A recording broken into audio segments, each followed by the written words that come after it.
There's three areas that my research has really focused on in the past decade. One is really starting with actually it was more than a decade ago, it was back to 2000, starting with research on the Roots of Empathy program. And I really have to emphasize that Roots of Empathy is probably one of the first social and emotional learning program in Canada. It was before social emotional learning was really had the title yet, but really a program grown. And I was the first researcher of the Roots of Empathy program. So that's really what I've been interested in over the past while, is evaluating these programs to see what works for whom and under what conditions. How do you sustain it?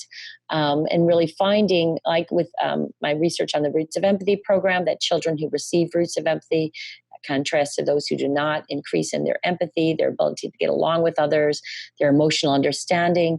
And then other programs as well. We've been evaluating a program called Mind Up, a social emotional learning program that integrates mindful attention awareness training for children, again, with very positive findings showing that this brief 15-lesson program essentially can reduce children's stress and increase their empathy and kindness, and as well as their attention focus.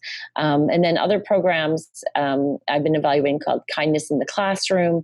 As you might have, my focus is really not just on reducing aggression and reducing problems. I really have focused on increasing empathy, compassion, altruism.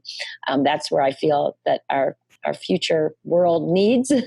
Our citizens of tomorrow really need that. Another project I'm working on is on neuroscience and social and emotional learning, working in collaboration with a neuroscientist to see how these experiences and programs can change the brain.